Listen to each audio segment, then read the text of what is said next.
Salut à tous, c'est Inspecteur Crypto. Dans la vidéo du jour, on va tout simplement voir le top 10 des crypto-monnaies que je rachèterai pendant le bear market. Lors de la vidéo que j'ai fait précédemment, qui vous présentait comment bien appréhender la fin du bull market et donc le bear market, je vous disais qu'une partie de ma stratégie consistait à tout passer en stablecoin et ensuite, lors de la période de consolidation après le bear market, racheter environ 80% de mon portefeuille avec des crypto-monnaies solides, sûres, des crypto-monnaies du top 50. Dans cette vidéo, je vais donc vous dire quelles sont ces 10 crypto-monnaies et comment j'ai fait pour les choisir. N'oubliez pas de liker, de faire un petit commentaire de référencement et me dire aussi ce que vous pensez de cette vidéo et de vous abonner, ça récompense mon travail au jour le jour. Donc maintenant, je vais vous expliquer tout simplement ma stratégie pour le bear market et comment j'ai sélectionné le top 10 des cryptos que je rachèterai, en gros les cryptos que je garderai à long terme pendant possiblement 1 ou 2 ans en attendant le prochain cycle de hausse des crypto-monnaies. J'ai tout simplement pris des cryptos du top 50, voire top 60. Je les ai classés en fonction de différentes catégories. Donc vous pouvez voir la catégorie blockchain, exchange, vidéo média, privacy con, sport, swapping, défi, multi-chain, contrat intelligent, même NFT, Oracle, protocole de paiement et force. Le but, tout simplement, en faisant ça, c'est de diversifier son portefeuille, c'est-à-dire avoir des crypto-monnaies solides, oui, mais aussi avoir des crypto-monnaies solides dans différents secteurs. On sait qu'il y a des rotations sectorielles aussi au niveau des crypto-monnaies. Donc ça permet de, par exemple, quand les crypto-monnaies associées au blockchain performent, d'avoir de la performance qui est extraite de là, mais aussi, par exemple, quand des crypto-monnaies d'NFT performent, d'avoir aussi cette rotation sectorielle qui vous permet que votre portefeuille performe tout le temps. Donc, tout simplement, comment je vais faire? Je ne vais pas forcément en prendre une dans chaque catégorie, mais je vais essayer quand même de faire un portefeuille qui prend la plupart des catégories et aussi en fonction de ce que j'aime. Par exemple, je ne prendrai aucun fork, c'est-à-dire pas de Bitcoin Cash, pas de Bitcoin BEP2, pas de Wrapped BTC, pas d'Ethereum classique et pas de Bitcoin SV. Ils sont dans le top 50, mais pour moi, en fait, ce sont des espèces de dérivés du Bitcoin et quitte à prendre ces crypto-monnaies-là, je préfère prendre du Bitcoin ou pour l'Ethereum classique, prendre de l'ETH. Là, le but, ce n'est pas de trouver des petits projets qui vont exploser, le but c'est de trouver des projets solides. Je ne prendrai pas non plus la catégorie même avec le Dogecoin, car pour moi c'est une blague et je ne préfère ne pas investir dedans. Moi, la première catégorie qui est obligatoire à prendre, après je ne suis pas conseiller en investissement financier, donc je vous laisse faire vos propres recherches, mais pour moi, de mon point de vue, la première catégorie qui est obligatoire à prendre, c'est la catégorie des oracles. Les oracles, c'est tout simplement ce qui permet d'apporter des données extérieures à la blockchain dans la blockchain. Par exemple, le temps qu'il fait à tel endroit, le résultat d'un match de foot, donc c'est quelque chose qui est obligatoire et hyper important dans l'écosystème des crypto-monnaies. Là, je vous en ai mis qu'une parce qu'il n'y a qu'un seul oracle qui est dans le top 50 des crypto-monnaies, il est même dans le top 10, c'est le Chainlink ou le Link. Vous pouvez vous mettre dans d'autres oracles, mais là, le but, c'est pas d'investir pendant le bull market ou alors de prendre un petit pourcentage de votre porte-monnaie en prenant des crypto-monnaies un peu plus faibles, avec une capitalisation de marché plus faible et donc un peu plus risquée. Le but, c'est de prendre le leader des oracles, celui qui est pour l'instant est très largement devant tous les autres. Et donc, la première crypto-monnaie de ce top 10 que je prendrai lors de la phase de consolidation après le bear market, ce sera donc le Chainlink. Chainlink, tout simplement, c'est un oracle. Qu'est-ce qu'un oracle? C'est tout simplement quelque chose qui va permettre d'aborder des données extérieures à la blockchain, qui est-elle décentralisée et sécurisée, à l'intérieur de cette blockchain. C'est hyper intelligent, on peut voir que ça peut apporter des données financières, le prix de certaines crypto-monnaies, le temps qu'il fait à tel ou tel endroit, le score d'un match de foot. Donc vraiment des applications dont énormément d'écosystèmes qui vont être utilisés dans les crypto-monnaies. C'est quelque chose qui va permettre par exemple, de mettre en place des smart contracts. Dans, par exemple, des applications de prédiction ou dans des applications de paris sportifs, ce sera obligatoire d'avoir ces données extérieures qui seront apportées via Chainlink dans les blockchains.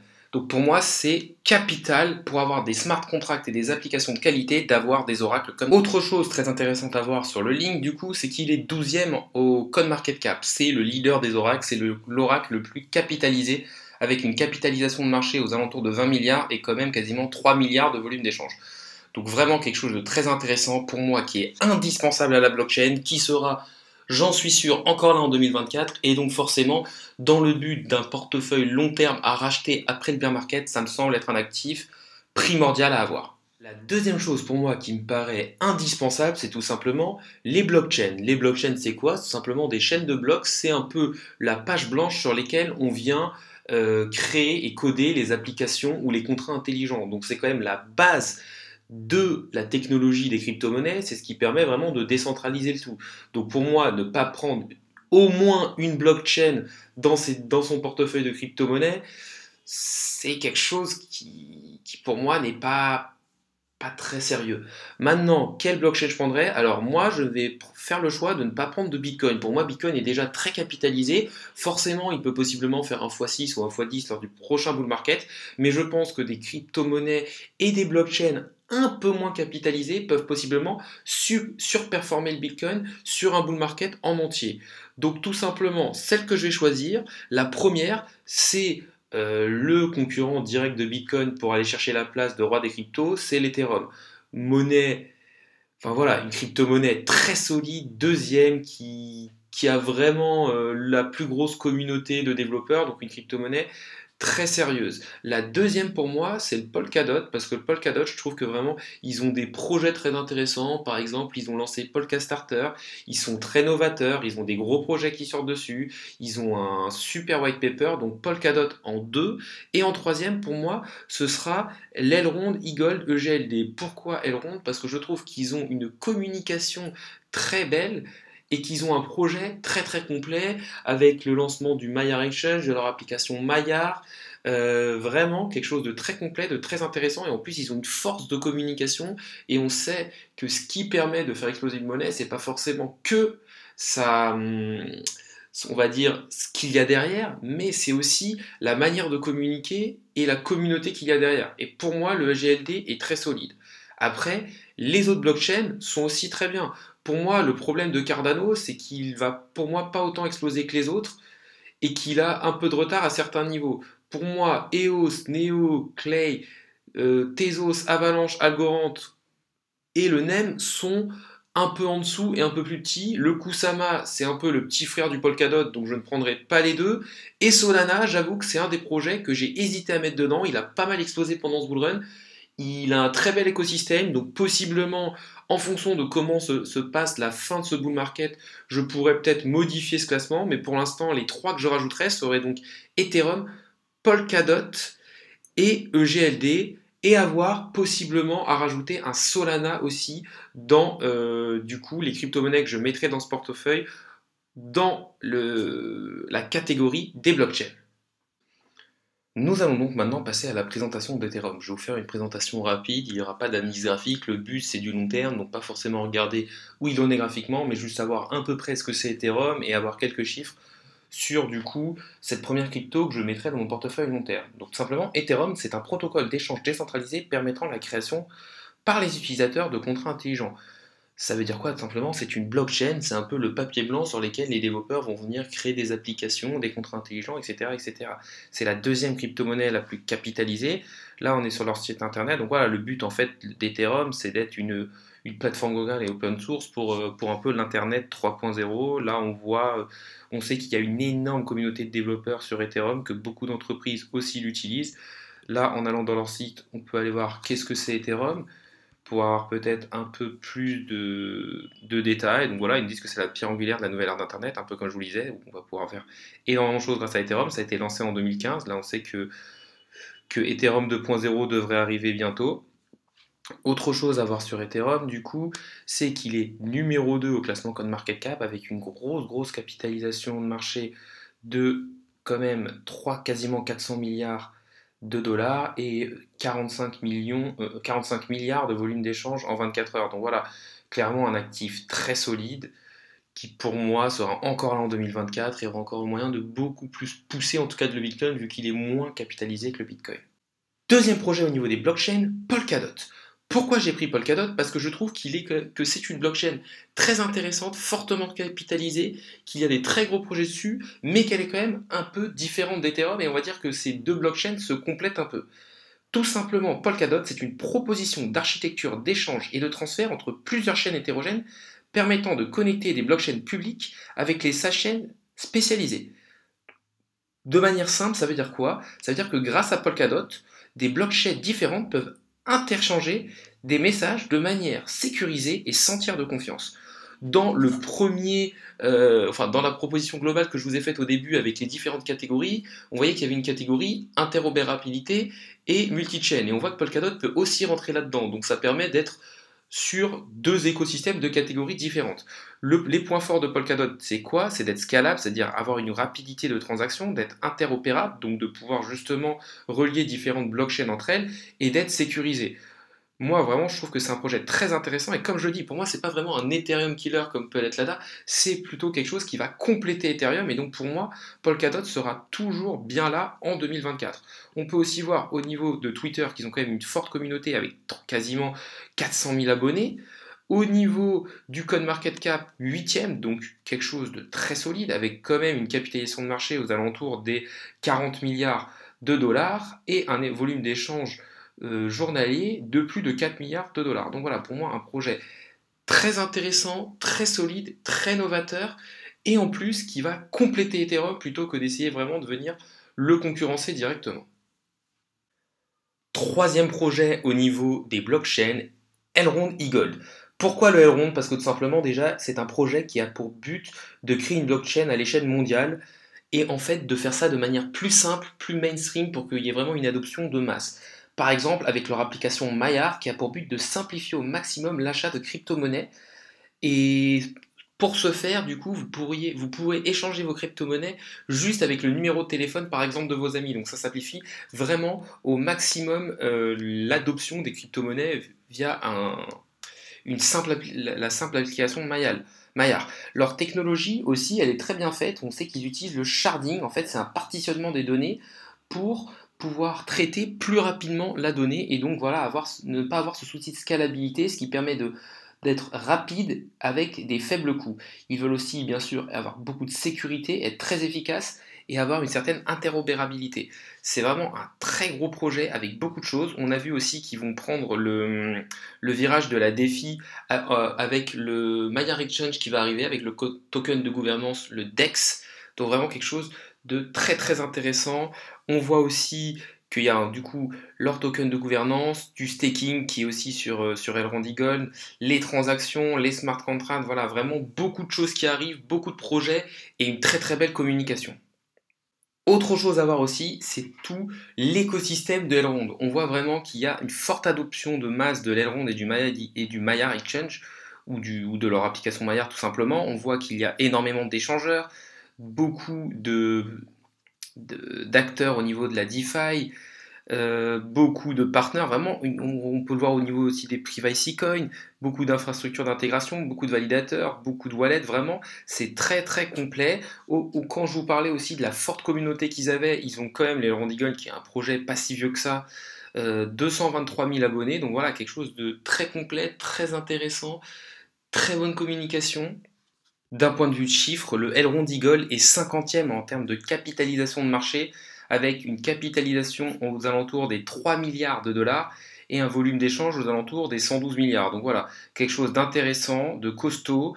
Là, tout de suite, je vais vous laisser avec une communication de Maillard qui est très intéressante, qui va montrer que vraiment ils mettent les moyens pour communiquer, que c'est des très bons communicants et vraiment un très gros projet très intéressant. What if there were a system that would not rob you of your most precious resource? Or if they control your money, they control your time. Break free. Take back your time.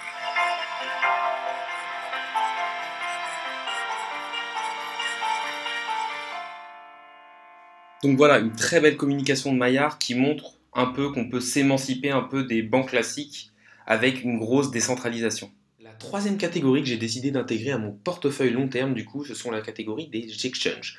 Pourquoi les exchanges? Parce que voilà, pour moi, les exchanges, ça marche de manière cyclique. Le moment où on achète le plus de crypto-monnaies et donc qui font le plus d'argent, c'est lors des bull markets.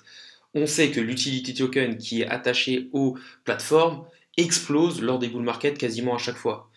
Pour moi, du coup, j'utiliserai et je prendrai dans mon portefeuille le Binance Code ou le BNB.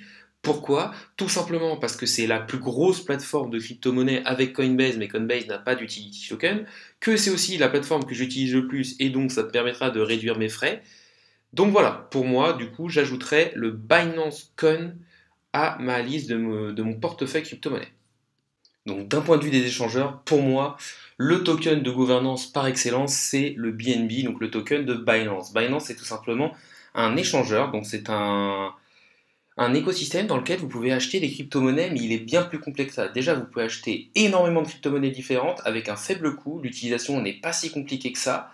Son utility token, le BNB, permet de stacker et d'avoir des rendements sur les crypto-monnaies que vous stackez. Il permet aussi de payer des frais à moindre coût et d'utiliser le Launchpad, c'est-à-dire en fait vous allez avoir des projets qui vont être lancés sur Binance et en stackant du BNB, vous allez pouvoir récupérer des tokens gratuitement de ces projets-là. Donc c'est vraiment très intéressant. Vous avez aussi de l'épargne flexible, donc en fait vous placez en épargne par exemple vos USDT et ils vont vous rapporter. Là, je crois qu'actuellement, c'est 5,2% par an. Là, vous pouvez voir ici, en juin, ils vont lancer un marketplace pour les NFT. Donc voilà, c'est quelque chose de très complet, très intéressant, et pour moi, c'est le meilleur échangeur. Donc voilà pourquoi je mettrai du BNB après le bear market. D'un point de vue chiffre, le Binance Coin ou BNB est troisième en capitalisation de marché, avec une capitalisation totale qui se rapproche des 100 milliards quand même, et un volume d'échange aux alentours des 4 milliards. Donc voilà, quelque chose de solide, d'intéressant, qui a fortement performé pendant ce bull market et qui devrait, lors du prochain bull market et lors de tous les bull markets, performer parce que c'est à ce moment-là que les échangeurs font le plus d'argent et que forcément ils ont plus de croissance et que leur token explose le plus. Autre chose, on parle aussi souvent de communautés qui permettent de pousser les prix à la hausse. Les gros holders, regardez-moi ça. Binance, 3,2 millions d'abonnés, ils tweetent assez régulièrement. Voilà, quelque chose de très bien positionné avec une grosse communauté qui est très utilisée par les acheteurs de crypto-monnaies et ceux qui spéculent dans la crypto-monnaie. Donc voilà, quelque chose de très intéressant et très complet. La prochaine catégorie que je vais prendre, tout simplement, c'est la catégorie logistique. Pourquoi? Pas forcément parce que ça a une utilité au niveau de la blockchain, mais tout simplement parce que je trouve que le projet qui est associé, le VeChain ou le VET, est un projet qui clairement moi me parle et que j'adore. Je trouve qu'il a une vraie utilité dans le monde réel et surtout c'est une crypto-monnaie qui se comporte très bien. On voit que lors des fortes baisses du Bitcoin, elle baisse pas forcément énormément, que c'est une crypto-monnaie qui a énormément augmenté, elle est fortement capitalisée, c'est un projet solide qui a une réelle utilité dans la vie de tous les jours. Donc clairement, je rajouterai aussi le VeChain dans mon portefeuille long terme. Pour la catégorie logistique, du coup, je vais prendre le projet VeChain, largement leader dans son écosystème de la logistique. VeChain, c'est quoi, tout simplement? C'est une application qui va permettre, via des puces, de faire un suivi de la chaîne d'approvisionnement. Donc ça permet de savoir comment s'est passé le transport du produit, mais aussi toutes les transformations qu'il y a eu sur le produit. Il y a différentes solutions qui sont apportées dans différents domaines. On peut voir qu'il y a au niveau de l'automobile, où vous allez savoir de quel pays par exemple viennent telles pièces, où elles ont été assemblées vraiment. Ça permet de savoir de A à Z comment le produit a été fait, d'où viennent les pièces, jusqu'à ce que vous l'achetiez en fait. On voit aussi qu'il y a des solutions dans l'agriculture, par exemple, au niveau de l'électronique, au niveau de la mode, pour éviter les copies. C'est vraiment quelque chose de très intéressant. Après, vraiment, concernant VeChain, j'en avais pas mal parlé dans ma dernière vidéo sur, sur les crypto-monnaies que les abonnés m'avaient demandé d'analyser. Donc, si vous voulez plus de détails sur ce projet, allez sur cette vidéo. C'est la vidéo juste avant. Après, on peut aussi voir que d'un point de vue écosystème, on voit quand même qu'ils sont suivis par 307 000 personnes sur Twitter. Donc voilà, c'est un projet qui a une forte communauté aussi. Si on regarde VeChain, 15e en termes de capitalisation de marché. Donc quelque chose de très solide, un peu comme toutes les autres, avec 15 milliards, quasiment 16 milliards de capitalisation de marché et un volume d'échange journalier de environ 4 milliards. Donc voilà, on voit qu'il y a quasiment son volume d'échange journalier correspond à quasiment un tiers de son market cap global, ce qui montre vraiment qu'il y a beaucoup d'intérêt autour de VeChain, tout simplement parce que moi je trouve que ce projet a une utilité et une utilité réelle dans la vie de tous les jours, que chaque personne peut comprendre. Et en plus, via leur application mobile, c'est quelque chose qui est assez facilement compréhensible et c'est assez facile de prendre en main en fait. Et voilà, ça peut être très intéressant quand vous achetez un vin, de savoir à quelle température il a été laissé, quand vous achetez de certaines nourritures, si la chaîne du froid a été brisée. Par exemple, pour les vins Saint Covid, On sait que certains vaccins doivent ne pas descendre en dessous de tant de degrés. Bah là, vous pouvez savoir si la chaîne du froid a été suivie. Ça permet vraiment d'avoir un point de vue global lors de vos achats et peut-être même aussi d'acheter de manière plus responsable. Si vous voyez par exemple que l'assemblage de tel ou tel produit a été fait avec des enfants ou avec des mineurs, vous pouvez vous dire je n'achèterai pas ça. Donc moi je trouve que ça permet vraiment de compléter notre écosystème actuel, notre économie actuelle avec quelque chose de très très utile. Ensuite, je vais passer à la catégorie vidéo média en prenant le projet Theta. Pourquoi je prends ce projet? Parce que pour moi, c'est clairement un super projet, très solide. C'est un peu le Netflix décentralisé. Donc pour moi, c'est un projet qui clairement a de l'avenir, qui a tout pour fonctionner, qui sera encore là pour moi lors du prochain bull market de 2024. Et donc j'ai envie d'avoir du Theta parce que c'est quelque chose de fortement capitalisé, de solide et aussi quelque chose qui me plaît. Il faut aussi prendre des projets qui vous plaisent sans être forcément des fanboys, mais si pour vous le fondamental est très bon et qu'il est toujours là en 2024, il y a voilà, faut le rajouter à votre porte-monnaie. Le prochain projet dans la catégorie vidéo, il s'agit de Theta Network. Je ne vais pas vous le cacher, c'est un projet où j'ai même failli FOMO et donc faire une heure de débutant lorsqu'il a explosé dans ce bull run. Je l'avais remarqué, j'ai voulu attendre un peu quelques confirmations de niveau graphique et j'ai été pris de court, il est monté trop vite. Theta Network, tout simplement, c'est quoi? C'est un réseau décentralisé de diffusion de contenu vidéo un peu dans le même style que YouTube. Son objectif, c'est de devenir une plateforme de streaming décentralisée, donc un peu le Netflix des crypto-monnaies. Il va utiliser aussi le partage de bande passante des utilisateurs contre une rémunération. Ça va permettre quoi? Ça va permettre d'avoir une qualité d'image bien supérieure et avoir de l'absence de coupure. Donc moi, je trouve que c'est quelque chose vraiment de très intéressant qui a une utilité dans la vie réelle. On peut voir que, par exemple, vous avez là le Theta Télé. On voit aussi qu'il y a pas mal d'e-sport et pas mal de liens avec les jeux vidéo et le streaming. Donc là, j'ai un peu illustré ce que je disais auparavant. Donc tout simplement, le but de Theta, c'est de mettre en lien les différentes personnes qui ont de la bande passante, de le monétiser, et du coup, bah, que la personne qui a besoin de plus de bande passante puisse l'utiliser. Ça va permettre, bien sûr, par exemple, s'il y a un gros événement sportif, je sais pas, par exemple dans le gaming, quand il y a une compétition, les championnats du monde de League of Legends, on sait qu'il y a énormément de bandes passantes qui vont être prises, et ça va permettre d'avoir ces événements en contenu haute qualité sans coupure. Là, ils nous parlent encore des live streaming avec le e-sport. Ils veulent aussi redistribuer pas mal des gains liés par exemple aux pubs aux personnes créatrices directes de contenu, par exemple les youtubeurs. Donc voilà, pour moi c'est un écosystème très complet qui se veut un peu le leader du streaming au niveau décentralisé. Maintenant, on va voir quelques chiffres. 300 000 utilisateurs, 140, dans 149 pays. Déjà 300 000 utilisateurs pour quelque chose qui est décentralisé et qui est beaucoup moins connu que des Netflix. Je trouve ça très très intéressant et très très bien. Vraiment, pour moi, Theta, c'est le futur de la vidéo et c'est le leader de la vidéo pour l'Internet 3.0. D'un point de vue chiffre, Theta est positionné en 17e position sur CoinMarketCap avec une capitalisation totale de quasiment 13 milliards et un volume d'échange journalier de quand même quasiment 700 millions de dollars. Donc quelque chose de très intéressant. Ce qu'on peut voir, c'est qu'il y a eu un fort engouement autour de cette crypto-monnaie si on regarde très rapidement le graphique là. Donc voilà, pour moi, c'est quelque chose qui est leader dans son domaine, qui est quasiment l'un des seuls à le faire au niveau des crypto-monnaies, en tout cas au niveau des très très gros projets qui commencent à être très fortement capitalisés.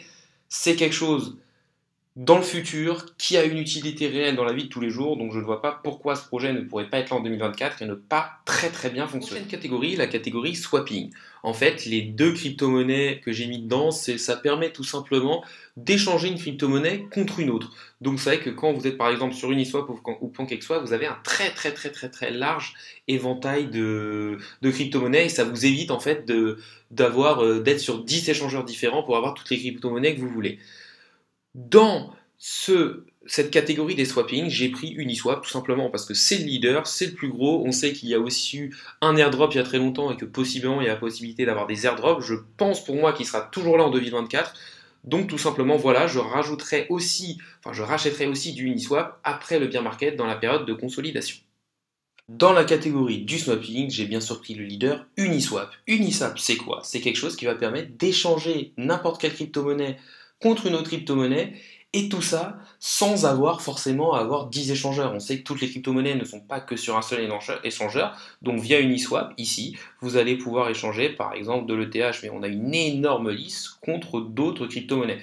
Ça permet tout simplement de se simplifier un peu la vie et de ne pas se dire je veux telle crypto-monnaie, donc je dois créer un compte, puis envoyer de l'argent sur tel échangeur et il va avoir peut-être 10-15 échangeurs. Là, au moins, avec Uniswap, vous pouvez de manière assez simple, du coup, échanger vos crypto-monnaies.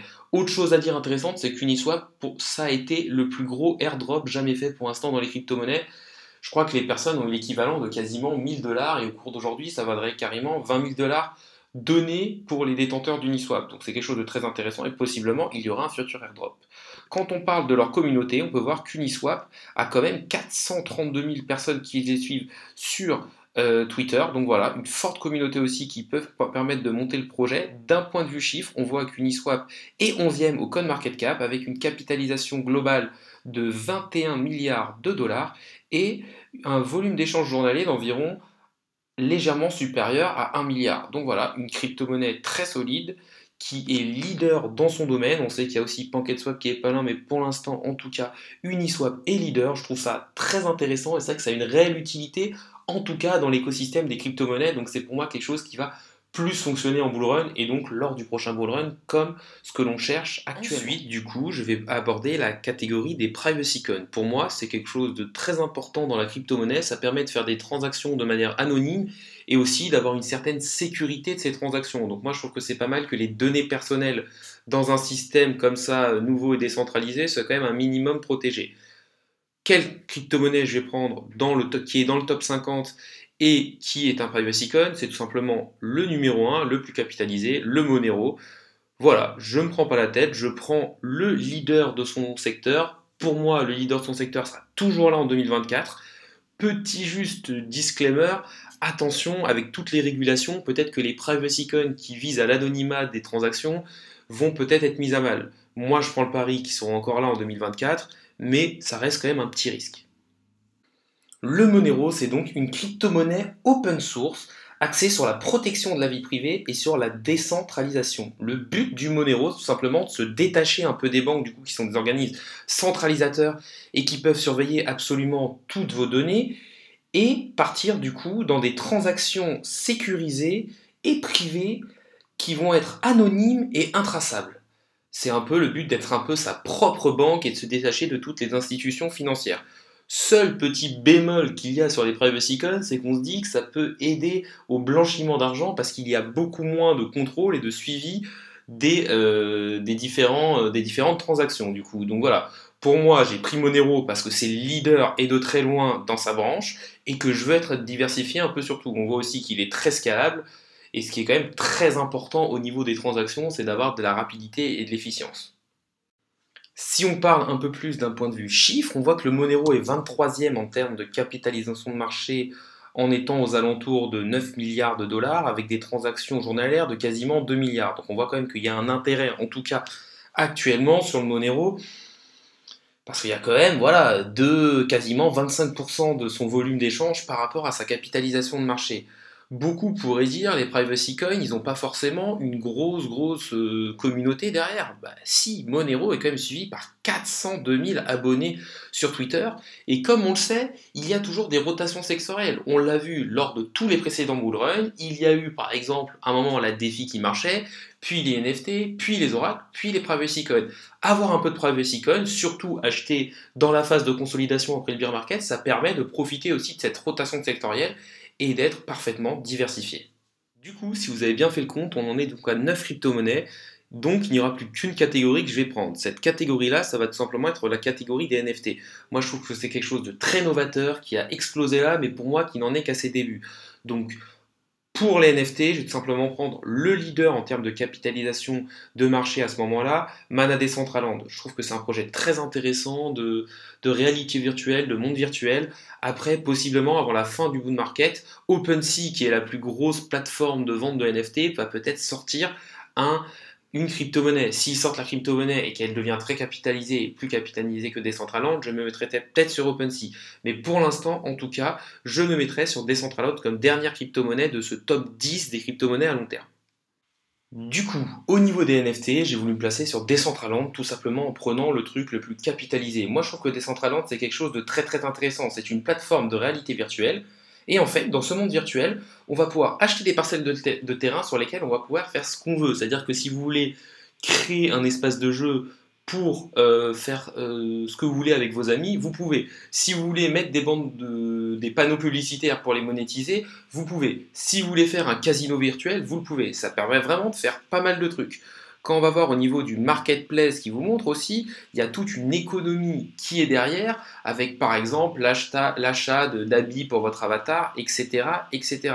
C'est vraiment quelque chose de très complet, de très intéressant. On sait que dans l'univers du gaming et tout, ça peut être vraiment pas mal. Donc moi, je trouve vraiment que c'est un super projet, Mana Decentraland. Maintenant, on va parler un peu plus chiffres. Si vous voulez plus de détails, j'ai fait une vidéo sur l'univers des NFT où je présente aussi Mana Decentraland. Donc n'hésitez pas à aller la voir. D'un point de vue chiffre, Mana Decentraland est 59e, donc pas exactement dans le top 50 comme je voulais, mais c'est la crypto-monnaie dans les NFT la mieux placée. Je voulais mettre dans les NFT parce que pour moi c'est le futur et que ça ne fait que commencer. Il est quand même fortement capitalisé, quand même quasiment 2,5 milliards de capitalisation de marché et un volume d'échange de 500 000. Donc quasiment, voilà, un beau volume d'échange quand même par rapport à sa capitalisation de marché, sachant qu'on sait qu'actuellement les NFT ne sont pas au top de leur bulle. Donc vraiment, pour moi, il y a de très belles choses à voir là-dessus et je voulais tout simplement diversifier en rajoutant du coup l'écosystème des NFT, toujours dans un but de diversification du portefeuille et dans un but de pouvoir utiliser au maximum la rotation sectorielle. Autre chose à voir aussi sur Mana Decentraland, c'est sa communauté. Comme je vous l'ai dit plusieurs fois dans cette vidéo, la communauté peut fortement pousser un projet, même si le fondamental derrière n'est pas fou. Là, je trouve que le fondamental est quand même très solide du côté de Mana Decentraland, mais on voit quand même qu'il y a 127 000 personnes qui les suivent. Quand on voit que certaines autres crypto-monnaies qui sont dans le top 10 ont à peine 3 ou 4 fois plus d'abonnés. Donc c'est quand même un univers dans les NFT qui est fortement suivi et surtout je ne pense que c'est que le début parce que vraiment avec tous les artistes qui vont s'y mettre ça risque d'exploser. Et que serait un top 10 sans des petites crypto-monnaies bonus? Tout simplement pour moi voilà je vous en ai donné 10 mais j'avoue que ça peut possiblement changer en fonction de comment ça se passe. Par exemple AAVE pour moi je trouve que c'est un super projet dans la défi qui a une très grosse capitalisation, qui est sûr, qui a des super projets, qui est très novateur, par exemple AAV Gochi. Donc voilà, je vous ai aussi dit dans les blockchains que possiblement Solana pouvait venir s'ajouter ou peut-être en modifier un autre. Voilà, c'est des projets pour moi qui sont aussi très intéressants et qui permettent avec possiblement AVE de rajouter la défi dans les différentes catégories que vous prenez. Autre chose que je tenais à préciser, moi je vous dis clairement que je mets 10 cryptos dans mon portefeuille pour les 80% les plus sûrs pour le long terme. Si vous en mettez 8, c'est pas grave. Si vous en mettez 12, c'est pas grave. Voilà, clairement, c'était juste pour faire un top 10 et un chiffre un peu plus rond que par exemple en prendre 11 ou 12. Mais voilà, le nombre de crypto-monnaies que vous mettez dedans n'est pas forcément très très important. Le but c'est d'en avoir un certain nombre pour diversifier son risque et certaines catégories pour aussi diversifier son risque. Je tiens quand même à préciser quelque chose. Je vous ai présenté 10 crypto-monnaies, 10 projets. Après, ça ne veut pas dire que vous devez faire exactement la même chose. Je ne suis pas conseiller en investissement financier, c'est à vous de faire vos propres recherches. Par exemple, quelqu'un qui aime bien le sport et qui croit en Chiliz peut mettre dans Chiliz. Moi, Chiliz, pour moi, c'est peut-être un peu plus risqué, mais ça reste un super projet. Quelqu'un qui se dit que, par exemple, le Dogecoin avec les mêmes a une énorme communauté et que ça va exploser lors du prochain bullrun, peut aussi mettre dessus. C'est pas ce que je lui conseille, mais il peut le faire. Le multi-chain aussi, avec Atom Cosmos qui est un énorme projet, ça peut être très intéressant. Maker Airways aussi, bien sûr. Donc vraiment, c'est à vous de piocher dans les différentes catégories, pour moi, pour faire votre portefeuille le plus solide possible. On voit aussi les protocoles de paiement, le Ripple qui explose à chaque bull run et qui est quand même quatrième au niveau des crypto-monnaies, le Litecoin qui clairement est quelque chose qui est pour moi une des crypto-monnaies les plus sûres sur laquelle investir. On fera pas peut-être des 1000 et des 100 avec, mais c'est quelque chose de très solide.